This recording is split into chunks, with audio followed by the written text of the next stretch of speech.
I swear I didn't mean to stare at her that long. But sometimes your eyes just don't obey. It was supposed to be simple. I'd offered to help her carry some boxes up the narrow stairs of the old building. Mrs. Hale, my literature professor. Mid-40s maybe, but she had this presence that made everyone slow down when she entered a room. Sharp, careful voice. The kind of person who made you sit straighter without asking. Her apartment was smaller than I imagined. Books stacked in every corner, a lamp with a crooked shade, the faint smell of old coffee. She set her keys on the counter and thanked me like I'd done something heroic, though all I'd really done was keep her from dropping a box on the landing. "You didn't have to," she said, brushing a strand of hair behind her ear. "I was already here," I answered too quickly, trying not to sound like I cared. The truth? I'd waited. Saw her struggling and couldn't just pass by. That's all. At least, that's what I told myself. She moved around the apartment with this quiet precision, unpacking the box I'd carried up, stacking her books by subject. I stood there a little too long, not knowing if I should leave or offer more help. The silence pressed against me, heavy, like the walls were listening. "Coffee?" she asked suddenly, her back still to me. I nodded before realizing she couldn't see. Yeah? Sure." The kettle hissed, steam curling into the dim light. She poured it slowly, sliding one mug toward me without meeting my eyes. I noticed her hands, steady, pale fingers, a tiny ink stain near her thumb. She must have been grading earlier. I tried to think of something casual, something safe. Instead, I asked, "Do you ever get tired of it? Teaching all day, then coming back to all this?" She gave the smallest laugh, not bitter but not light either. "Every day feels the same lately. Except today, I suppose." I didn't know if that meant me. I wanted it to. My chest tightened, and I sipped the coffee just to cover the silence. It burned, but I didn't let it show. Her eyes finally met mine across the rim of her mug. Longer than they should have. I looked away first. My heart was hammering so loud it felt like she could hear it. I told myself it was nothing. A professor, a student. She was just being polite. But then she stepped closer, taking my empty cup, her hand brushing mine. Just for a second, skin on skin, quick, careless. Except it didn't feel careless. "Thank you," she said softly. The words hung there, too heavy for something so ordinary. I should have left. Said goodnight, walked down those narrow stairs, and forgotten all of it. But instead I froze, waiting, though I didn't know for what. That's when she leaned a little nearer, close enough for me to catch the faint scent of her perfume, something warm and impossible to ignore. She hesitated, searching my face like she was reading words she shouldn't. And then, so quick I almost doubted it happened, her lips brushed mine. Not deep, not long, but undeniable. When she pulled back, her voice was barely above a whisper. "Forget that happened, if you can." If she hadn't said those words, I might have convinced myself the kiss didn't really happen. That I'd imagined it, the warmth, the taste of coffee between us, the sudden closeness. But her whisper was still hanging in the air. "Forget that happened, if you can." I couldn't. The room seemed smaller after that, like the walls had pulled closer. She moved away, turning her back, busying herself with the stack of books again. But her hands shook a little this time, pages slipping against each other, as though even she didn't believe what she'd just done. I stood there, frozen, my throat dry. She was my professor, not just any professor, the one whose lectures I never missed, the one who made me write better, think sharper. And here I was, in her apartment, lips still tingling. "You should probably go," she said finally, without turning around. Her voice was calm, but too even, like she'd practiced it. Yeah, I muttered, though I didn't move. My eyes traced the curve of her shoulders, the way her sweater slipped slightly at the neck. Small details I shouldn't have noticed, but did anyway. Dangerous. That's what this was. If anyone knew, it would ruin her. Maybe me too. But especially her. I didn't mean. She started, then stopped. A pause, sharp and unfinished. I stepped closer before I realized it, my words spilling out clumsy and unsteady. It's okay. You don't have to explain. Her head tilted just slightly, like she wanted to believe me but couldn't. You don't understand, she said. Her fingers tightened on the edge of the book she was holding, knuckles pale. I wanted to ask what she meant, but something in her tone told me it wasn't about me. It was bigger, heavier. The silence stretched, and I filled it the only way I knew how. You seem tired, I said softly. Stupid words, but true. Her eyes had shadows under them I hadn't noticed in class, and up close, her face looked more fragile. She gave a tired smile that didn't reach her eyes. It's been a long year. That was all she offered, but it was enough to make me want to stay. To listen. To be more than just another student who filed in and out of her lectures. I should have left then. Every part of me knew it. But when she turned finally, setting the book down, her gaze held mine longer than it should have. Her lips parted like she was about to speak, then closed again. You don't have to go yet, she said quietly. The words hit harder than the kiss. My heart stuttered in my chest, and I searched her face for some trace of a joke, a mistake. But she was serious. Her hand brushed my arm as she moved past me to set another mug on the counter. It wasn't an accident. Not this time. I almost said something then, something reckless, something I wouldn't be able to take back. The words burned at the edge of my tongue. But I swallowed them down. For now. I told myself I'd only stay a few minutes longer. Just enough to not make it awkward. But minutes blurred, stretching into something else. She sat across from me at the small table, the second cup of coffee untouched between us. Her hand traced the rim absent-mindedly, not drinking, not leaving. I shouldn't have asked you to stay, she murmured finally. You don't have to explain, I said too quickly. I hated how desperate it sounded, but her eyes flicked up to mine anyway, studying me like she was waiting for me to admit something I didn't even understand myself. I shifted in my chair, leaning back, trying to put space between us. But every detail betrayed me, the way I watched the soft movement of her hair when she brushed it back, how my gaze kept landing on her mouth when she paused. She noticed. I know she did. Then, her phone buzzed against the table. The sound jolted both of us, too sharp in the quiet. She turned it over, glanced at the screen, and her lips pressed tight. Who is it? I asked before I could stop myself. She hesitated. No one important. And then, almost to herself. Not anymore. The words hung heavy. I caught the faint tremble in her hand before she set the phone face down, like she was shutting out someone she didn't want in this room. I wondered if it was a husband, an ex, someone she still hadn't told me about. For a second, I thought of leaving again. Standing up, making some excuse, letting her have her privacy. But then she sighed and leaned forward, elbows on the table, her face close enough that the lamp light caught the tired lines around her eyes. I don't usually let anyone in here, she said softly. I swallowed. Why me? Her lips curved, but not in a smile. More like she was trying to figure out the answer herself. Maybe because you're the only one who actually notices things.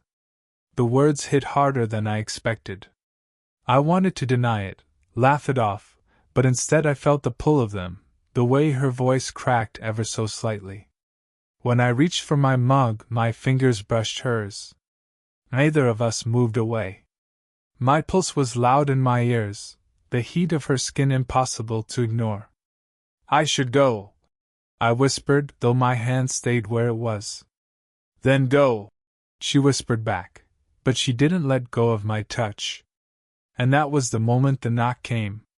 Sharp, sudden, echoing through the small apartment. We both jerked back, the spell broken.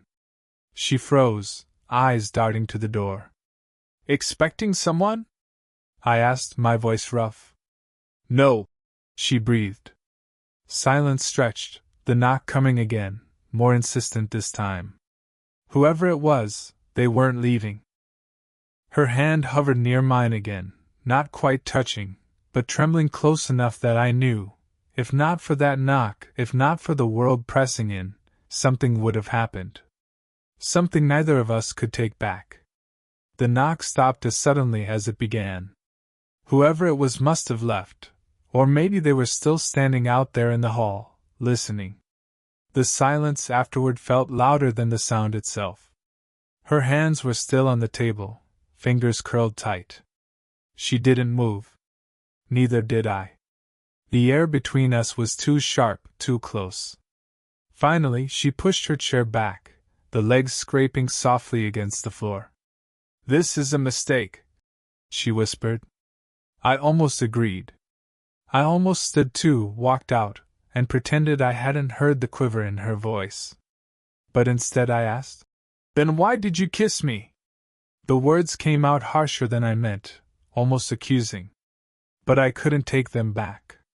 Her eyes snapped to mine. For a second, I thought she'd throw me out. Instead, her mouth opened, closed, then opened again. "Because I wanted to." The rawness of it stunned me. No excuses, no careful wording. Just the truth. I leaned forward without thinking, my voice low. "And I wanted you to." That broke something. The air changed. Her breath caught, and she looked away, like the admission was too much. Her hands were trembling now, so slightly I almost missed it. "You're my student," she said finally, as if reminding herself. "I'm supposed to know better." I wanted to pull back, to give her space. But the way she said it wasn't firm. It was fragile, like a thread ready to snap. "I don't care," I said, softer this time. "I can't pretend it doesn't matter."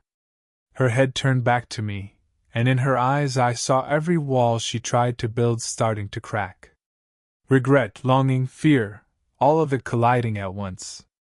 I reached across the table before I could stop myself, my hand hovering just above hers. Not touching, not yet. The distance between us felt unbearable. "Say the word," I whispered, "and I'll leave. You'll never have to see me again outside of class." Her lips parted. For a heartbeat, I thought she would say it. That she'd end it right there. Instead, she asked quietly, "And if I don't?" The question was like a match dropped on dry wood. My chest tightened, heat rushing through me. She wasn't giving me an answer, she was daring me to. We stared at each other across the table, the silence thick, loaded, stretching longer and longer. Finally, she whispered, barely audible, "What are we doing?" I didn't have an answer. And maybe she didn't want one. The silence between us deepened, heavy enough to crush, and in it lived every possibility of what could happen next. Her words still echoed in the silence. "What are we doing?" I didn't answer, couldn't. My mouth was dry, my pulse hammering. I thought if I opened my mouth, something reckless would spill out. Before I could try, her phone buzzed again. Loud, sharp, breaking the fragile quiet we'd built. She didn't move to silence it this time. Just stared at it, her face unreadable. Finally, with a small, resigned exhale, she turned it over and shoved it toward me. The screen lit up with a name I recognized. Not from her life. From mine. It was my brother's name. I froze. My stomach dropped, the room tilting around me. Why is he calling you? Her lips pressed together. She didn't answer right away. She just rubbed her temple with 2 fingers, like the weight of the truth had been pressing there too long. I should have told you, she said quietly. Months ago. I stared, waiting, every nerve strung tight. Before you ever stepped into my class, before you were even enrolled. I met him. Her voice cracked, low and rough. We went out. A few times. It didn't work. He stopped calling. I thought it was over. I leaned back, heart racing. My brother. My professor. The pieces slammed together and didn't fit, no matter how I turned them. You. My voice broke. I had to swallow before I could keep going. You were with him? Her eyes met mine, steady now, though glassy. Briefly. But not like this. The words landed heavy. Not like this. I didn't know if that made it better or worse. For a long moment either of us spoke. My hands curled into fists on my knees, nails biting skin. 100 questions fought to break loose. Why she never mentioned it, if she still thought about him, if she saw me or just some echo of him. Finally I managed. So what am I then? Just a mistake on repeat? Her face fell. She shook her head fiercely. No. Don't you dare think that. Then what? My voice cracked on the word. She leaned forward, the intensity in her eyes cutting through my anger. You're the only one who makes me feel. She stopped herself, biting the words back. I stared at her, breath caught. Feel what? Her silence said everything. She wasn't ready to name it, but the way her hand twitched on the table, reaching toward me before pulling back, gave her away. The phone buzzed again. My brother, still calling. I looked at the screen, then at her. My chest ached with something I couldn't name, betrayal, longing, both tangled together. Finally, I pushed the phone back toward her, my voice low.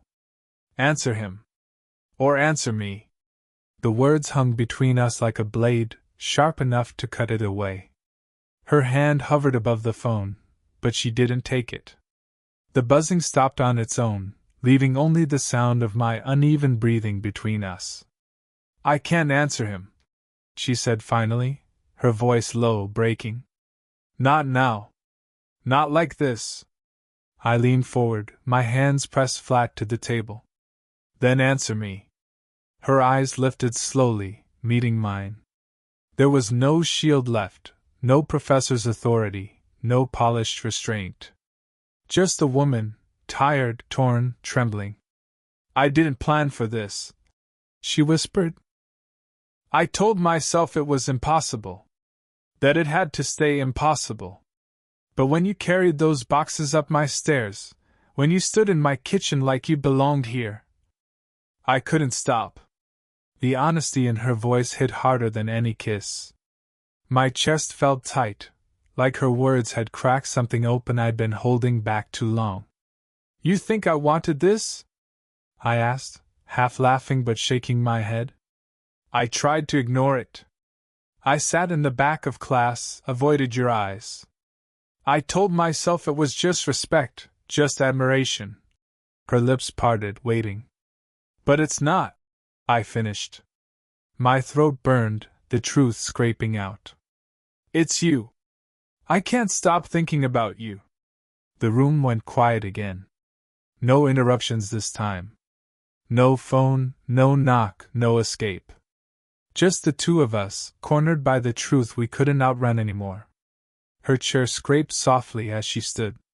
She moved slowly, step by step, until she was beside me. I tilted my head up, my heart in my mouth. Her hand came down gently on my shoulder, fingers tightening as if to steady herself. For a moment she just stood there, breathing unevenly. Then she bent closer, her forehead resting against mine. This will change everything, she whispered. I know. Her breath shivered against my skin. You'll regret it. Then let me regret it with you, I murmured. That broke whatever restraint was left. Her lips found mine, not quick, not hesitant this time. Full, desperate, pulling me in. The kiss was messy, unpracticed, but it was real. Every wall we'd built came crashing down in that moment. When she pulled back, her eyes glistened. She searched my face like she was memorizing it, like she knew there was no going back. We can't pretend anymore, she said, voice steady now. I nodded, my chest aching with both fear and relief. So we won't. The silence that followed wasn't heavy this time. It was loaded, yes, with risk, with consequence, with something fragile and terrifying. But it was also alive. We stayed there, close, either moving away. Two people who shouldn't have crossed the line, knowing they had, and deciding, together, not to turn back. We didn't talk much after the kiss. Words felt too fragile, too clumsy to fit what had just happened. Instead, we sat side by side at her small kitchen table, the lamp buzzing faintly above us, the untouched coffee growing cold. Her phone stayed dark. My brother's name still lingered in the back of my mind, but it didn't carry the same weight anymore. Not compared to the way she leaned just slightly toward me, her arm brushing mine, like some unspoken answer had already been given. I've been alone for a long time, she said finally. Her voice wasn't shaky anymore, it was steady, bare. Too long, maybe. I told myself I didn't need anyone, that I was past all of that. But you… She shook her head softly, almost laughing at herself. You make it hard to keep lying. I turned to her, really looking at her. Not as the professor who stood at the front of the room, not as the woman who seemed untouchable, but as someone who just handed me a truth she hadn't shared with anyone else. I don't care about the rules, I said quietly. Not about what people think, not about what's supposed to happen. I care about you. Her eyes closed for a moment, like she was letting the words sink in. When she opened them again, there was no hesitation left. This won't be easy, she admitted. We'll have to be careful. We'll have to be stronger than we think we are. I nodded. Then we will. The silence that followed wasn't heavy or dangerous anymore. It was warm, settled. Like the air after a storm when everything still drips but the sky has cleared. We talked a little longer, about nothing important, really. Classes, the weather, the leaky faucet in her kitchen. Normal things, as if to remind ourselves that life would keep moving, that this moment wasn't some dream we'd wake from. When I finally stood to leave, she walked me to the door. Neither of us wanted to open it, to let the world back in. She reached out, fingers brushing mine once more, her touch lingering. I don't know where this will lead, she said softly. Neither do I admitted. Then I gave her the only truth I had left. But I want to find out. With you. Her smile was small, cautious, but real. The kind of smile that made my chest ache with something deeper than just want. And as I stepped out into the quiet hallway, I knew this wasn't just a forbidden spark anymore. It was the beginning of something neither of us had expected, and neither of us was willing to let go. Speech Balloon, did you enjoy the story? Red Heart, what kind of stories would you like to hear next?